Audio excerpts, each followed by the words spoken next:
You know, all these, you always wonder what all these letters behind a person's name mean. Well, this is what it means. That's like thousands of hours and thousands of dollars suffering to learn more about how to help you, okay? But that's basically what that means. But let me just tell you a little bit about my journey and my walk and how we kind of got to this point in our practice. I started as a chiropractor. I still am a chiropractor, okay? And but I began to see patients that were having more difficult conditions, Jim, and we started learning other ways to try to help them, and we began to study nutrition. And that led me into my wellness certification degree that I got, I think in 2008 or somewhere around there. And through that, I met some other doctors that were also dealing with a lot of chronic conditions, and we learned to start evaluating people not only structurally, which we'd become very good at, but then we began to evaluate them neurologically and metabolically.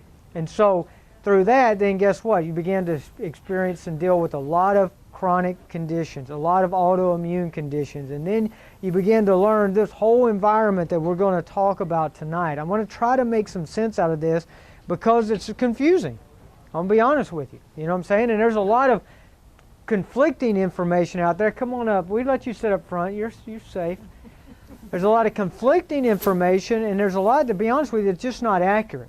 Okay? And so we need to kind of just get rid of some myths, and we need to try to get you to understand as much of what's going on here as we can. Okay? So first of all, how many people right now are gluten-free already? They don't eat gluten. Raise your hand. Okay. So, okay. She said, I will be after this, right? Okay. I'm here for my school. I know most of you why you went gluten-free, because I advised you to do that. Some of you, I don't know why. But so how many people know already that they're not gluten-free, but they know they have a gluten issue of some sort? Raise your hand if you know or you suspect you have a gluten issue of some sort. Okay. All right. So there's a few more there. Now, what about how many people have an autoimmune condition or an autoimmune disease that they know of right now? Maybe I need to define them for you, okay? Nobody wants to identify themselves, okay? But there's, believe me. And the ones that didn't raise their hand, a lot of them don't know what they are. But things like rheumatoid arthritis, type 2, even type 1 and type 2 diabetes, okay?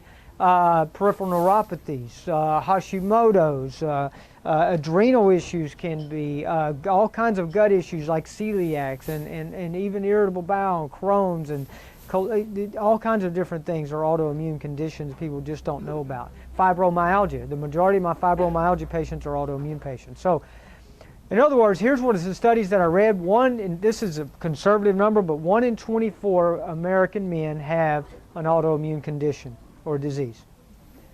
1 in 12 women. So you see, in that number, believe me, it's higher than that. We just haven't gotten really good at defining it and testing for it yet. But just that alone tells you how this thing is increasing. Now, what I'm going to try to show you tonight is why is it ramping up so quickly? What's going on? Where did all these things come from? Why are we having these problems? Okay, so that's some of the things we're going to try to answer for you tonight. So first of all, let's talk about gluten, leaky gut, and autoimmunity. I'm going to tell you how these things progress, how they work together, all right? Trying to give you a little bit of an idea here what happens.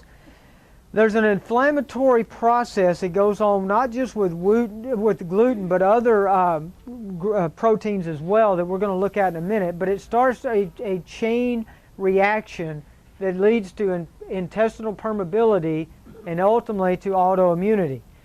Now, after this occurs, here's kind of how it occurs. The inflammation causes intestinal leaky gut, or a loss of the tight junctions, which I'm going to explain to you in a second, which then allows antigens like proteins and peptides, but also like viruses and other toxins and bacteria and things like that to get into the bloodstream and activate the immune system and then cause multiple food sensitivities.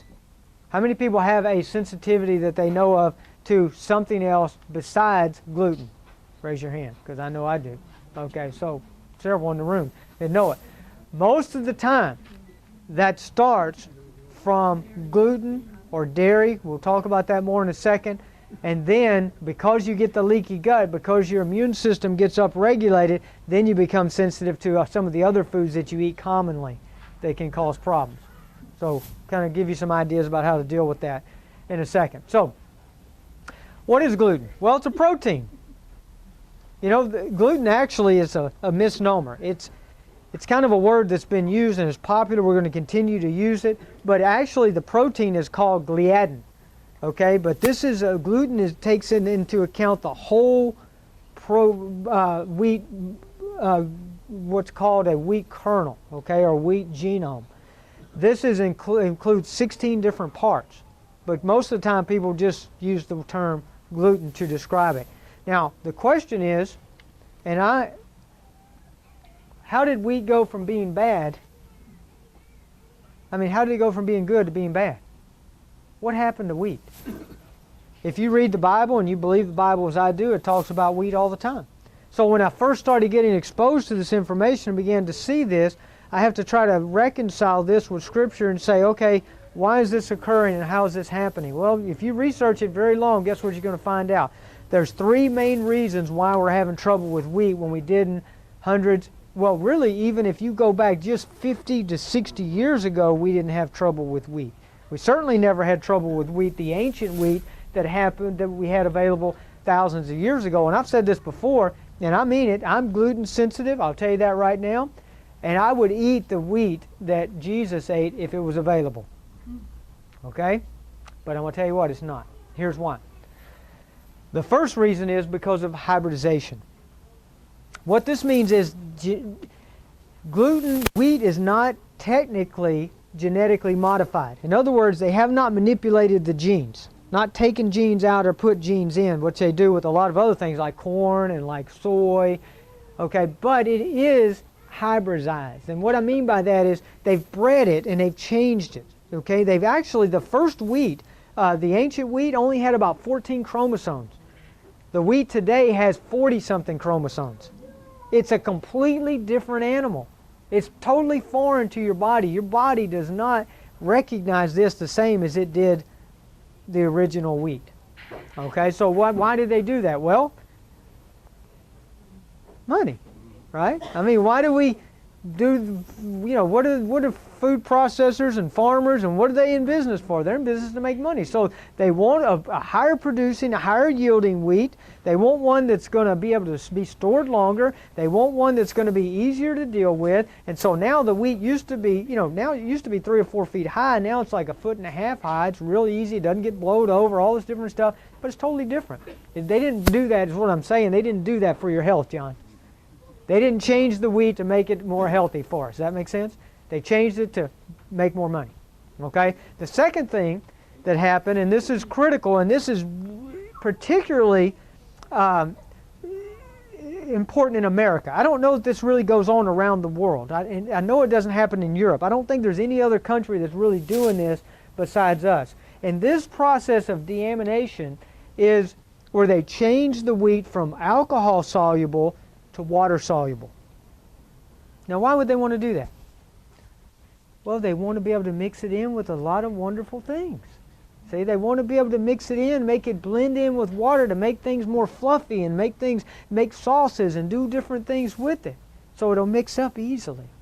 But the problem is, again, they've done this with the original, with the wheat that is not changed, not deaminated, and the other, and people always react to the wheat that's been changed.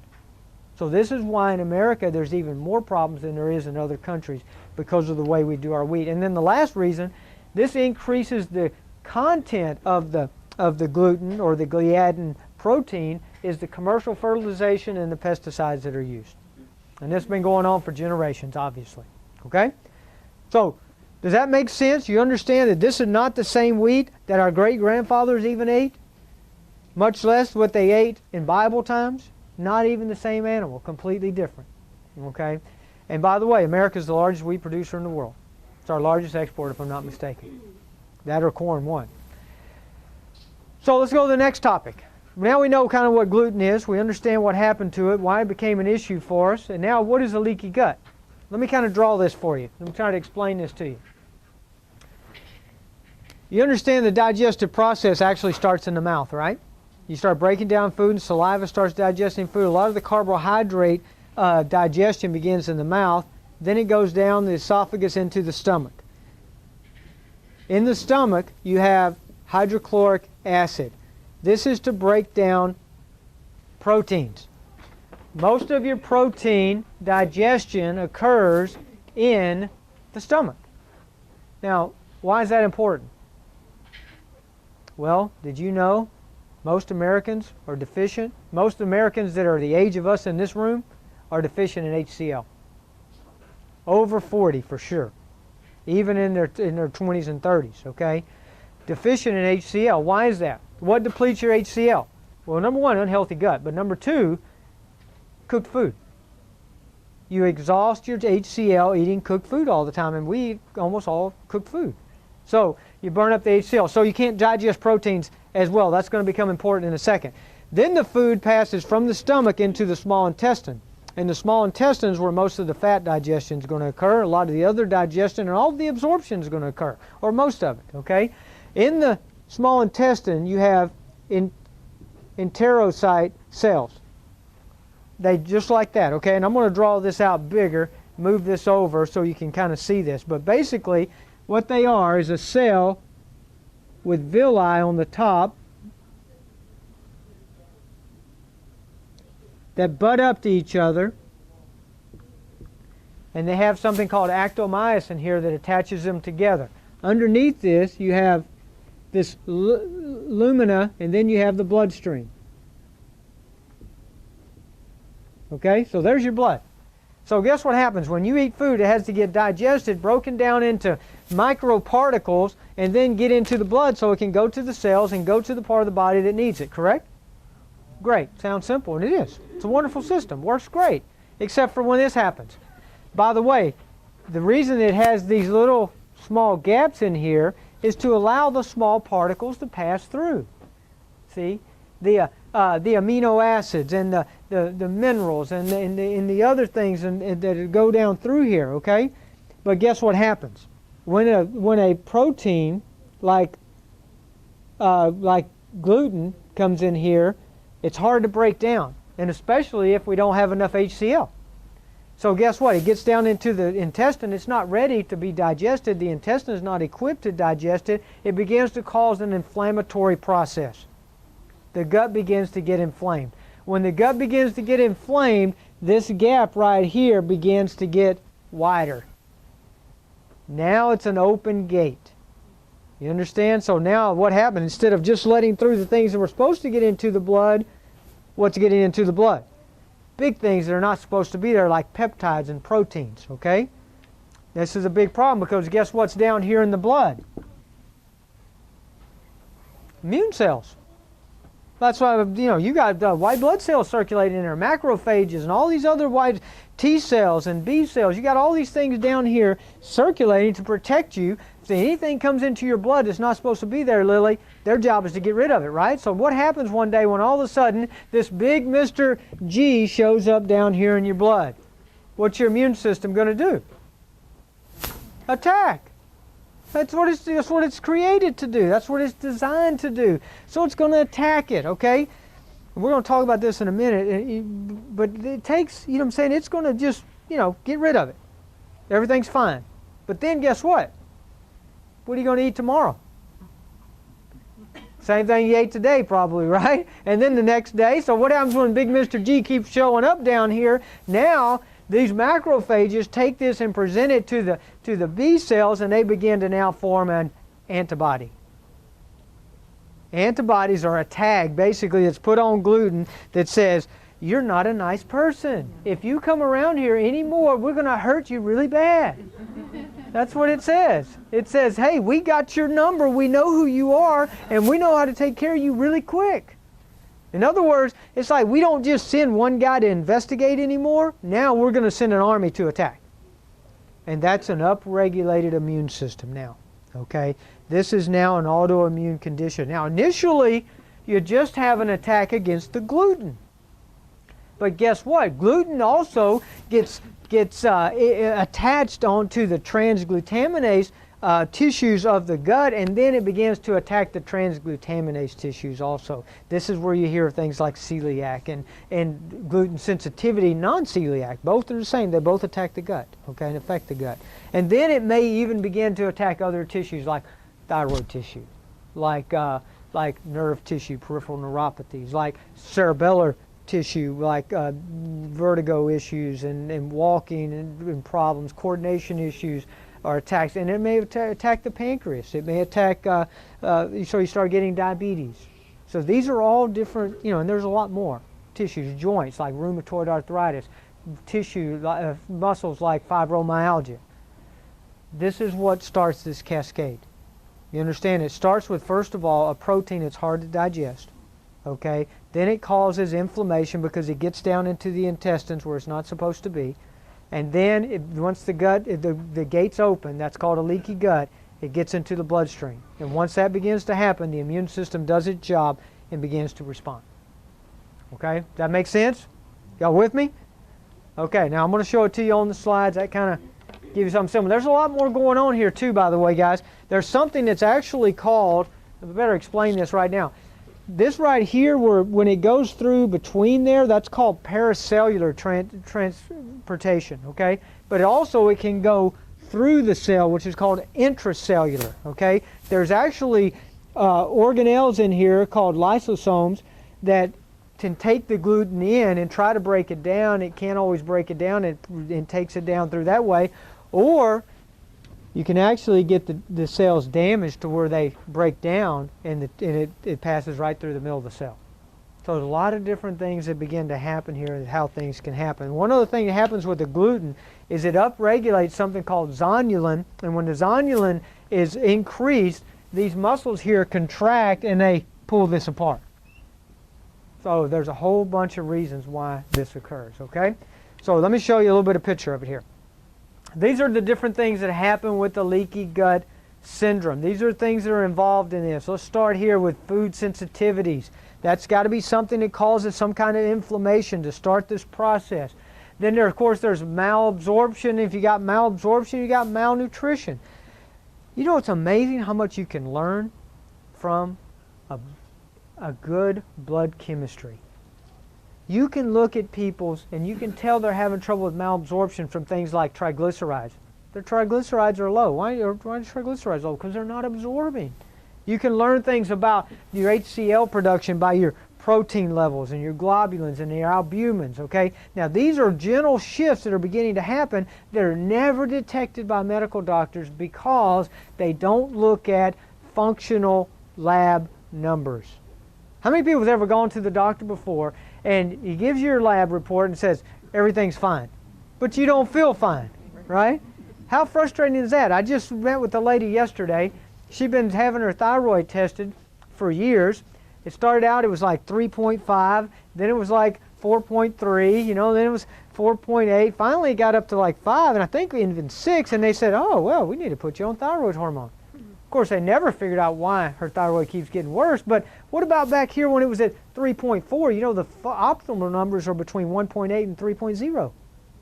5 years ago, this could have been dealt with before all this tissue damage occurred. You see, but they're not looking at the right numbers.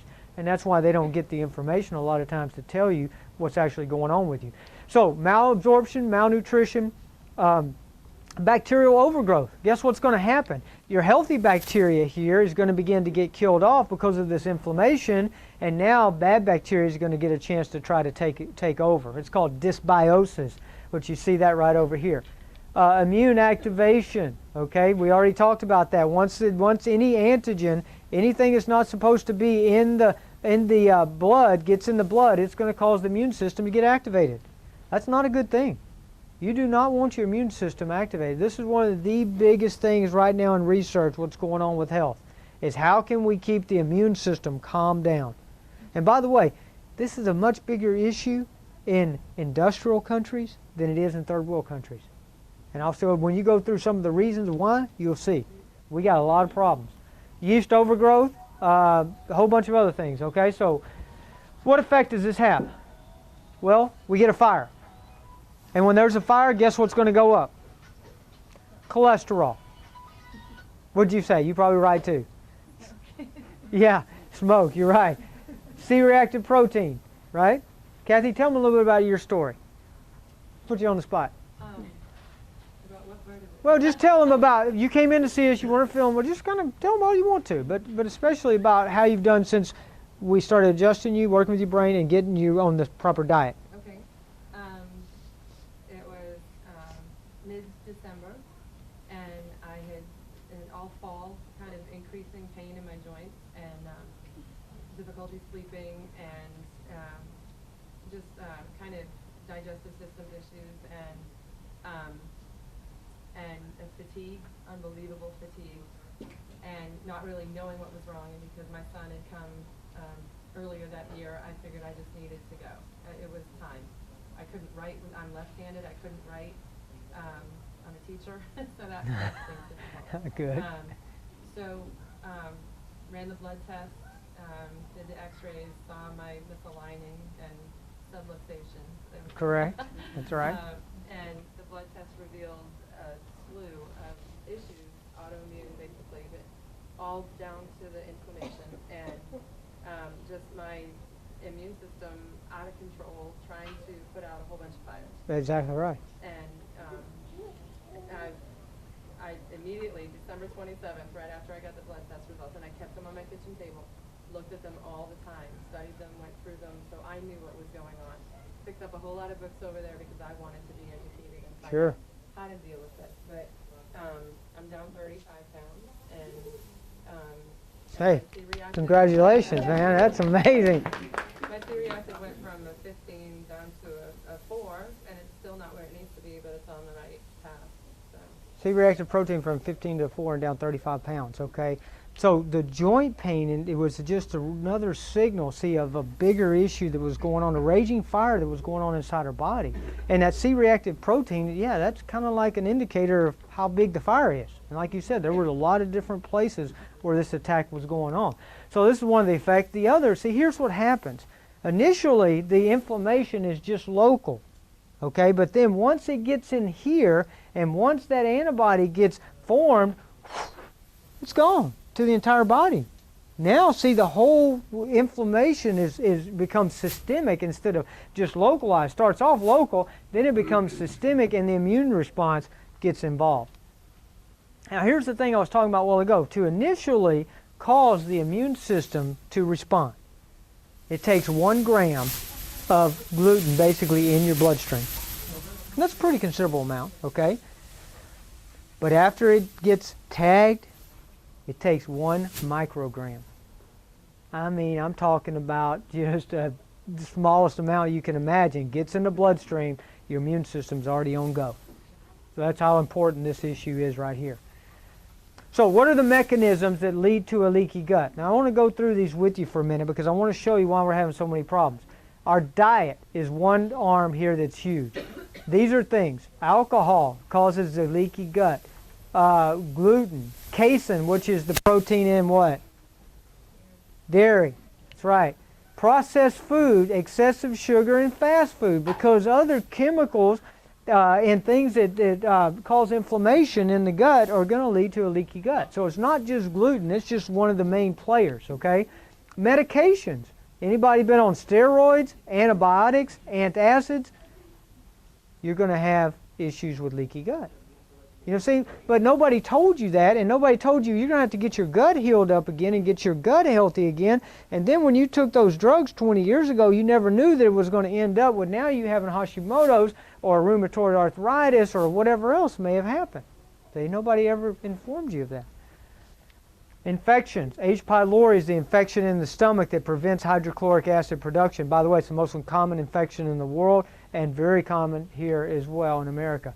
Bacterial overgrowth, we talked about. Yeast overgrowth, like candida. You've heard of candida before? Big time, because you don't have good protection. You don't have a healthy gut. It loves to get in there. Remember, yeast, the bacteria, viruses, these are opportunistic organisms. So they live off dead, sick, and dying tissue. So when there's sick tissue around, they're thriving. They're multiplying. Viruses, big issue. Parasites, big issue. People think we don't have parasites. We got tons of them. Some of them are not big issues. Some of them are. Here's the big issues. if your immune system is paying attention to it. You better be paying attention to it. So in other words, if it's causing an immune response, again, how do we get parasites?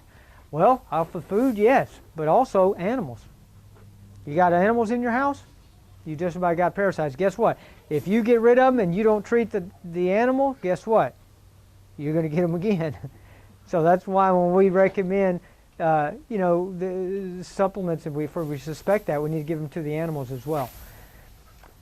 Stress, of course, is huge for your gut. Cortisol levels, and when your stress level goes up, your gut function goes down. Hormone imbalance. If you got a bad thyroid, you will not be able to heal your leaky gut until your thyroid's doing better. Progesterone, estrogen level, testosterone levels. Neurogenic, this is neurologic, this is huge. Brain trauma, strokes, neurodegeneration, and poor brain function, especially the right cortex, will cause you to have a weak, leaky gut. So here's what happens. Your brain regulates your immune system. You got two sides of the brain, right? You got the left side to turn your immune system on. You got the right side to keep your immune system in check. If this side underfunctions, what's going to happen? Boom. More risk of autoimmunities, allergies, immune system issues. And then, of course, metabolic issues like blood sugar issues, inflammation. We already talked about autoimmune conditions. So your HA1C is a critical number. Your C-reactive protein is a critical number. If those numbers are elevated, that tells you got some metabolic issues going on. Your gut's not going to be well. So you see now why we got problems?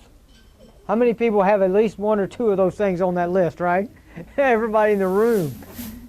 See, and we never knew. So we have to work on these things. This is something we have to learn to work on, all right? So let's talk about the last thing here, make sure we understand this. An autoimmunity is attack against self-tissue. So, whereas you got an immune response to gluten, now you've got an immune response to self-tissue. This is where you actually have an antibody against your own tissue. And so whenever your immune system gets upregulated, it attacks your thyroid. It attacks your nerves. It attacks your joints, whatever it may be. I got tons of patients, been under rheumatologist care for 20 plus years for rheumatoid arthritis. They've never done one thing to actually help stop the process of rheumatoid arthritis. It's all about just the drugs. You know what I'm saying? And the medical treatment for an autoimmune condition, does anybody know what it is? Corticosteroids. And who wants to take, they don't even want to give you corticosteroids. I mean, that's like a last resort. They only give them to you when you're in a major flare-up, and then that's it, you know what I'm saying? And so then this process just goes on. And that, what a corticosteroid does basically, excuse me, is just knock down the whole immune system. See, it just knocks it all out. And it stops the attack that way somewhat. But it stops everything else. So I'm going to actually, I think you're getting a picture of this, just to kind of remember some of these things. This is kind of a lot better picture of what I drew over there, okay? But the villi, you see these little receptors here, how they receive these things, how when the gates open, things go down, they get down into the bloodstream, then this is where you get these immune cells activated here, okay? Then, of course, it goes to the bloodstream, it attacks, and then you get attack against the gut lining itself. You get an autoimmune attack against your own gut. Well, how are you going to get your gut healed when your immune system's running out of control? So what we have to do, I'm going to show you how to approach this, okay? What can we do? Here's the key thing. Number one, we got to get rid of the trigger. I apologize. Some of you are probably going to be mad at me, but there's way too much information to cover in one workshop. I'm going to be honest with you. I'm going to give you everything that I can tonight, but there's a whole nother side of this. I've been gluten-free for about 3 years now. How many people, anybody been gluten-free longer than 3 years? Okay, but guess what? If you've been gluten-free even for a year, you've learned a lot, haven't you? It's an education, okay? You have to learn a new lifestyle, okay? Most people can't imagine how you go through life without eating wheat. Believe me, carefully. Look at LT seems like he's been on gluten-free for a decade, okay? It's only been about a year and a half. It seems like a decade for him. When you start reading the labels, you'll be surprised how many things have wheat in That's the whole thing, and it's disguised in a lot of other things. It's in other things. That's the whole thing you don't think about. Why is wheat in condiments sometimes? By the way, why is wheat in some of your supplements? I'll get you in just a minute, Margie. I had a lady had a severe flare-up of migraine headaches because she was taking some supplement that she bought at the health food store that she never told me about. I said, go quit taking your supplement. She went home and checked it, looked it up online. Sure enough, yeah, it had wheat in it. So that's a big problem. Don't take supplements that you don't know what's in them. Don't take any terrible bad supplements in the first place, okay? Margie, what was your question? Well, what about these things say gluten-free? Can you trust? Okay, yes, you can. Okay, but this goes into another thing that we're going to talk about here in a little bit in just a minute. But yeah, if it says gluten-free, you can pretty much trust it, okay? I mean, they certify and they check these things pretty close, all right? Now, you do always have, if it doesn't say gluten-free, and even though it doesn't have gluten necessarily on the label, you can have sometimes a cross-contamination. But again, there's some other things that we need to keep in mind. I'll kind of tie this up with you, but you need to remove the trigger. Eliminate the inflammatory foods. One of the things that we started with Kathy and a lot of our other patients is a strict diet to find out what all kinds of foods were affecting you. Okay? So it may not be just gluten. It may be something else. It may be that and something else. Number 2, what can you do? Heal the gut. You got to get your gut stronger. Nutritional supplements we're going to talk about in a second, the way you do that, okay? But first thing, if you don't get this out, if you don't quit throwing gas on the fire, guess what? It's going to be really hard to get that fire out, isn't it? And the third thing, this is a critical thing that most people never, ever address, is that you've got to modulate your immune system again. You've got to get that should have said modulate, by the way. You've got to get your immune system back in balance. Okay? There are 3 different parts to your immune system mainly. The Th1, the Th2, and the Th3, which balances the 2. Okay? And so we really try to drive that Th3 system and keep that in a good balance. Okay? I'll talk to you about some of the ways we do this. This is some of the things that are considered to help heal the gut. Not every person will need every one of these things. Depends on what's going on. But there's nutrients. L-glutamine is one of the most important. A lot of other supplements to help heal the gut lining. Number 2 is to drive the nitric oxide system to help healing and oxygen supply and to regulate your immune system. Same thing with glutathione. Glutathione is your body's number 1 antioxidant. Okay, so you need that to fight all this inflammation and all these free radicals and other things that happen. And then vitamin D. Vitamin D is a Th3 stimulator, so it helps modulate your immune system. How many people in here supplement with vitamin D right now? Is it from a live source?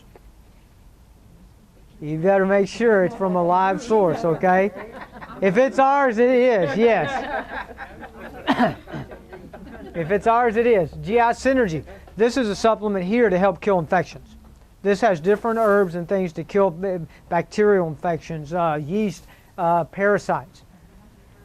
Probiotics, because you got to build up your defense, right? You have to re-inoculate your gut. Once you get that, you need to be keeping the gut protection strong, and that's what your probiotics do for you.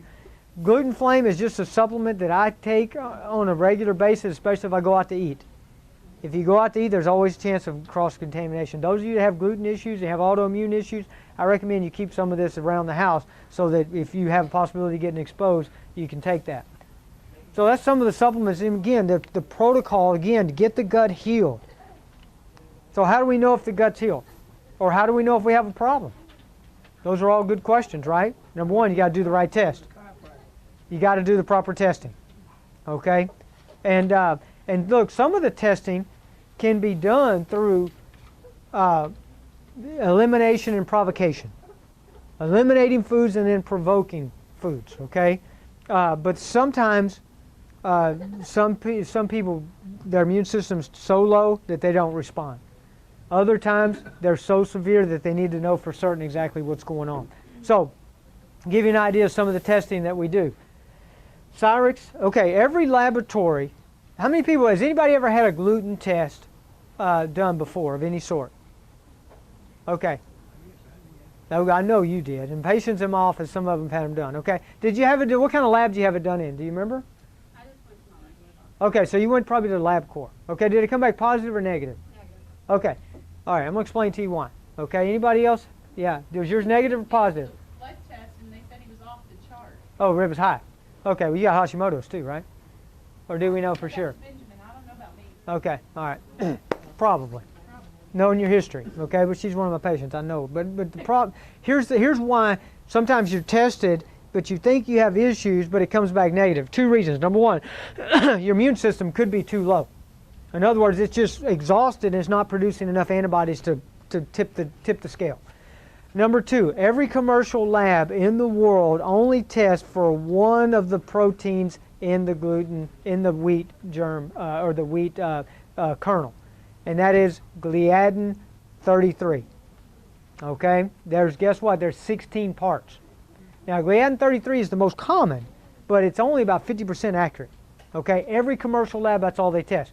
Now, research laboratories, they test them all. Okay? Because they're doing research as well as doing diagnostics. And that's what Cyrix Lab is. They're the leading research on these immunological issues. Okay? So, I'm going to explain to you the testing because you can get an idea. Now, what I'm doing, if you're in this room tonight, I'm not charging anything for any of my services to test or to read the test or to recommend from the test, okay, as far as that goes, okay? This is my gift to you, okay? This is just what the lab itself costs, okay? Cyrix Lab, they run what's called an Array 1, which is a gluten screening test. It's not 100% conclusive because it does only test the gliadin 33, but they do twice as much as the commercial labs because they test both the IgA and the IgG. Okay? So that's the first thing, okay? They also test in this your overall immune response, and they also test for transglutaminase antibodies to see if you have an autoimmune against your gut tissue. Okay? That's the basic screening test. This has been proven very effective, especially in kids, because it's saliva. You don't have to do it through blood. It's easy to get. And guess what? You can catch kids early, and here's the number one factor in determining the amount of damage. How long have you had it? You see? So the earlier you catch it, the better it is. Right now in my office, in our practice, me and Dr. Kempinski, we deal with a lot of degenerative or neuro-delayed children. A lot of neurobehavioral problems, ADD, autism spectrum disorders, all kinds of different things. And so guess what? They got inflamed brains. Most of them are autoimmune. Most of their moms are autoimmune. Okay? And so guess what? We have to know and get some of these things. We have one, I'll give you an example of one of our patients. He's 4 years old. He went off of gluten and dairy, and he spoke for the first time, 4 years old. He started getting adjusted, and he actually started doing brain work with him and changing his diet, and he actually started to, be like a normal kid again almost. Still got some issues, but didn't speak until 4, and then just changed his diet. Didn't do nothing else. Before I even saw him, he started to speak. I'll tell you how powerful it is. Brain inflammation delays development and function. Then there's Array 2. Now, this is an important test to tell if your gut is leaking or not. This test to see if there's a leaky gut or not. All right, and it doesn't do, it's a very advanced test in how they do it. And then number 3 is the one that tests all the whole wheat kernel. It tests every part of the wheat. I can promise you, if you got an issue, it's going to show up. And number 2, it also tests for the transglutaminase, 6 different antibodies for transglutaminase. So whether it's attacking the nerve, the gut, or the skin. Okay?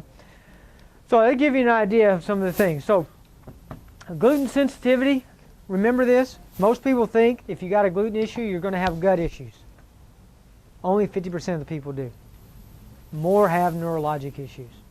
More people have brain fog, brain fatigue, learning disabilities like we talked about, peripheral neuropathies, dizziness and vertigo, other types of neurologic issues more than they have stomach issues.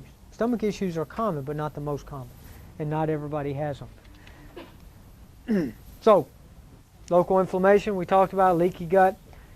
Systemic inflammation. This is a summary. This is kind of how it starts. You get the gluten issues, or you get something else causing inflammation in your gut. Remember, it doesn't have to be just gluten. It could be some of those other factors. It could be that combined with gluten. And then you get the leaky gut. Then you get systemic inflammation. Then you get the autoimmune. And here's the kicker. This is what the latest research says. Now here's the next progression. Cancer. Because you got an exhausted immune system with overrun free radicals going around, and you start producing cancer cells.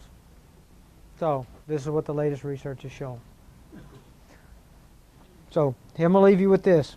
Here's the things that break the deal as far as healing your gut. If you got these issues, you've got to deal with these, or your gut's not going to heal. Number one, anemias. You got anemia, hard to heal that gut.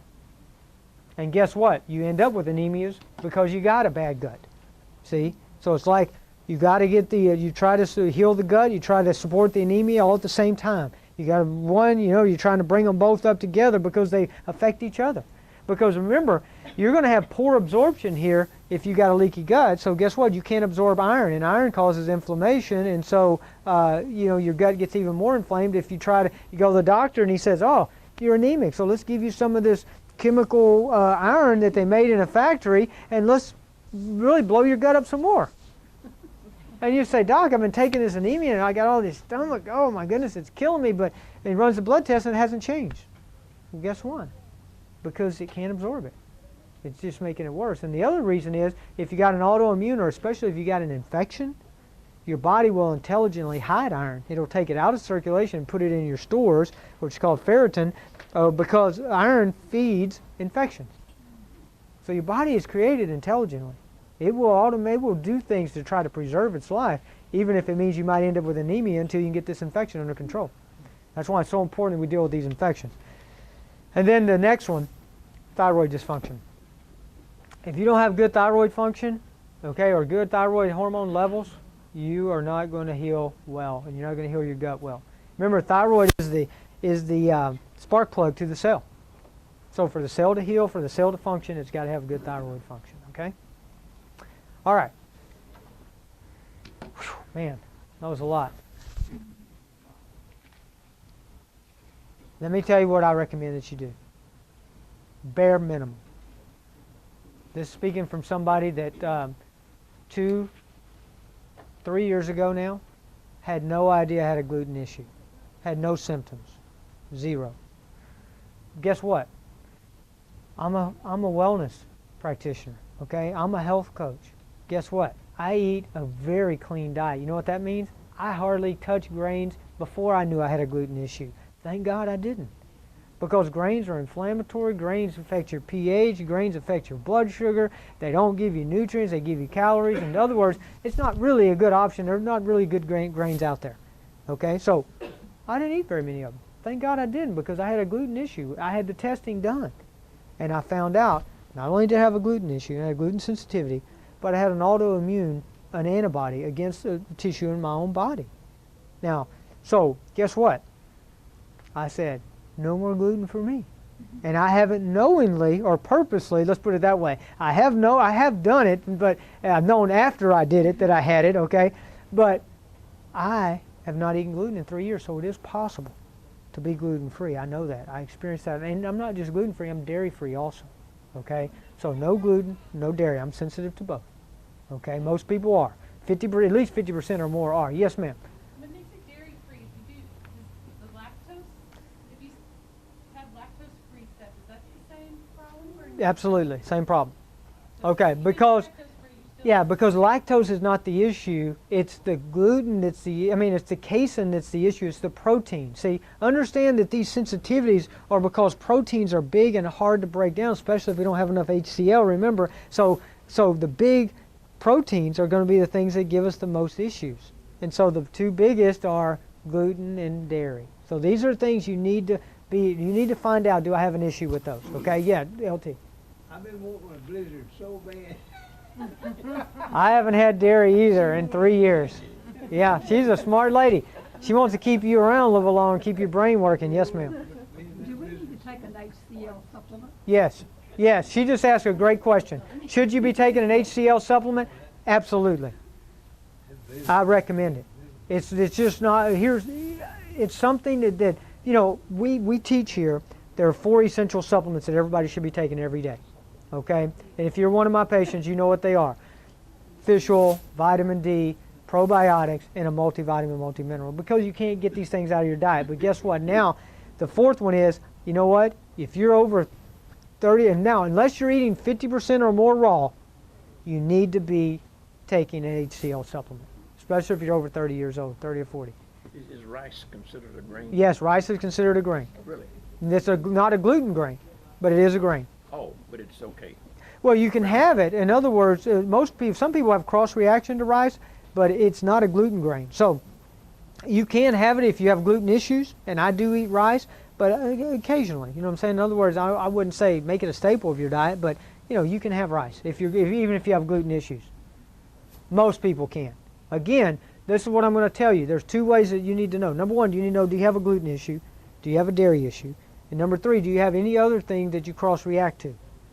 Okay, so how do you find this out? There's multiple ways. You can test, and I recommend if you haven't had any testing and you think you have an issue, at least do that, at least do the screening, or go on the elimination provocation diet. Eliminate all these possible inflammatory foods for a period of at least 3 to 4 weeks, and then add them back one at a time and see if you have a reaction. Because here's what happened. See, I had no symptoms, right? Okay, but then, you know, a funny thing happened. After I went off, well, I didn't know I had any symptoms. Occasionally I would have some sinus drippage, and I realized that was because of the dairy. And when I get exposed to dairy accidentally, I get that. But guess what? After I got all the stuff eliminated out of there, I got my immune system calmed down and everything was normal, then when I get exposed, Lyle, I know it. I feel like, oh man, what happened to my brain, okay? You know, I'm not as sharp as I normally am, or something's going on here. Or I get sinus issues mostly. Sometimes I'll get gut issues, but most of the time it's my brain and my immune system, okay? So that's how you can tell if you eliminate it, then you can provoke it back. And we can, you know, if you're a patient and you got a question about that, let me know. If you're not a patient, you want to find out if you've got issues, make an appointment.